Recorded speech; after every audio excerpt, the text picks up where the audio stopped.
Hello बच्चों, good afternoon to all of you. कैसे हैं आप लोग सभी बच्चों? आज इस वीडियो में हम लोग लर्न करेंगे mass and weight, unit and dimension chapter में ही हम लोग चल रहे हैं। बहुत ही इंपॉर्टेंट कॉन्सेप्ट है, तो चलिए इसको स्टार्ट करते हैं और सीखते हैं। बच्चों, आपने नाइन्थ क्लास में भी पढ़ा होगा मास और वेट के बारे में। चलिए मैं आपको यहाँ पे और डिटेल में पढ़ाता हूँ। मास क्या होता है बच्चों? Mass of a body is the quantity of matter content in it.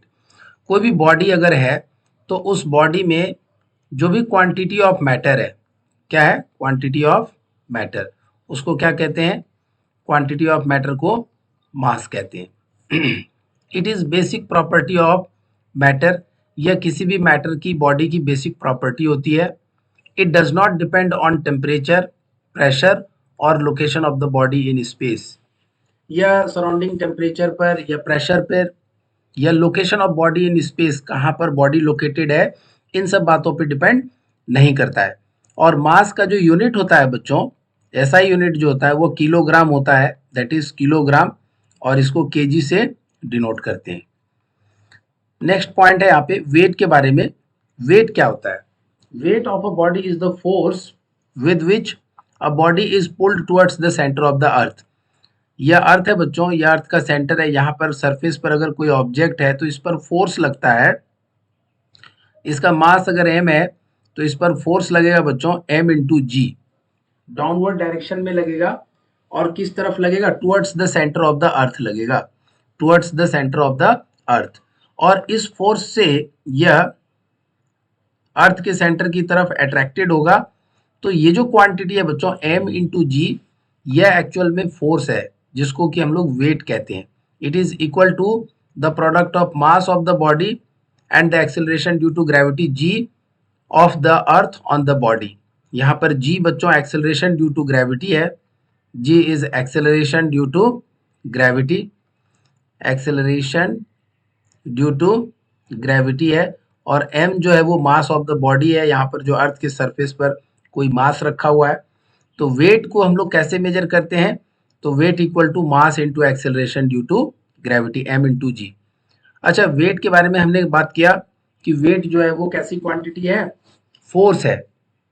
तो फोर्स का यूनिट क्या होता है? न्यूटन। तो वेट का भी यूनिट क्या होगा? न्यूटन। सिंबॉलिकली कैपिटल एन लिखेंगे, और अगर पूरा लिखना होगा तो स्मॉल लेटर से स्टार्ट करेंगे और पूरा लिखेंगे NEWTON, न्यूटन। दोनों के बीच में अगर हम मास और वेट के बीच में बच्चों डिफरेंस अगर लिखें, कई बार आपको एग्जाम में यह लिखने के लिए भी आ जाएगा। जब यूटी टेस्ट वगैरह आप लिख रहे होंगे तो वहां पर भी ये क्वेश्चंस आपको पूछा जा सकता है लिखने के लिए। और ये सारे पॉइंट्स बहुत इंपॉर्टेंट है बच्चों, तो इसको आप अच्छे से सीखिए। Mass is the measure of inertia.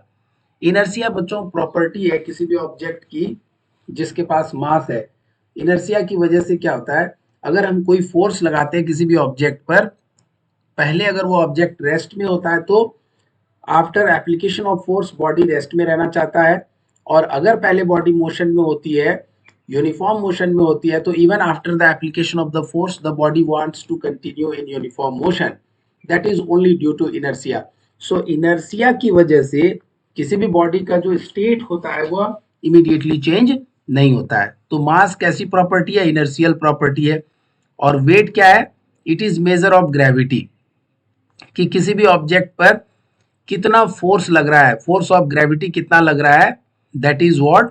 Wait. मास जो है बच्चों वो स्केलर क्वांटिटी है। केवल मैग्नीट्यूड होता है वैसी क्वांटिटी जिसके पास केवल क्या हो? मैग्नीट्यूड हो। जिसके पास केवल क्या हो? मैग्नीट्यूड हो, उसको स्केलर क्वांटिटी कहते हैं। और वेट जो है वो वेक्टर क्वांटिटी है। इसके पास क्या होता है बच्चों? मैग्नीट्यूड भी होगा प्लस डायरेक्शन भी होगा, तो दोनों होता है, इसलिए वेक्टर क्वांटिटी है। दूसरी बात, it is a constant quantity. Mass जो है वो चेंज नहीं करता है। Weight varies from place to place.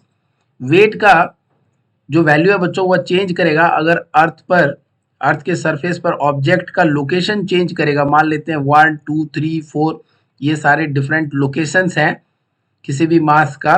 तो जैसे जैसे लोकेशन चेंज होगा बच्चों तो फोर्स ऑफ ग्रेविटी भी चेंज होगा उस मास पर। क्यों? क्योंकि अर्थ के सरफेस के अलग अलग पॉइंट्स पर जो एक्सेलरेशन ड्यू टू ग्रेविटी की वैल्यू होगी वो अलग होगी, तो इसलिए m इंटू जी की वैल्यू भी अलग होगी। That is what weight, so weight will also be different at different places. दूसरी बात, it can not be zero for a body. क्या किसी भी बॉडी का मास जीरो हो सकता है? बिल्कुल नहीं हो सकता है, कुछ ना कुछ तो मास होगा। Weight of a body is zero at the centre of the अर्थ। ऐसा इसलिए बच्चों क्योंकि सेंटर ऑफ अर्थ पर जी की वैल्यू क्या होती है? एक्सेलरेशन ड्यू टू ग्रेविटी की वैल्यू जीरो। तो weight equal to m into g, so m into zero, यहाँ पर वेट जीरो हो जाएगा। नेक्स्ट है, it is an essential property of material bodies. Mass जो है वो एसेंशियल प्रॉपर्टी है, आवश्यक है, जरूरी चीज है। और वेट जो है it is not an essential property.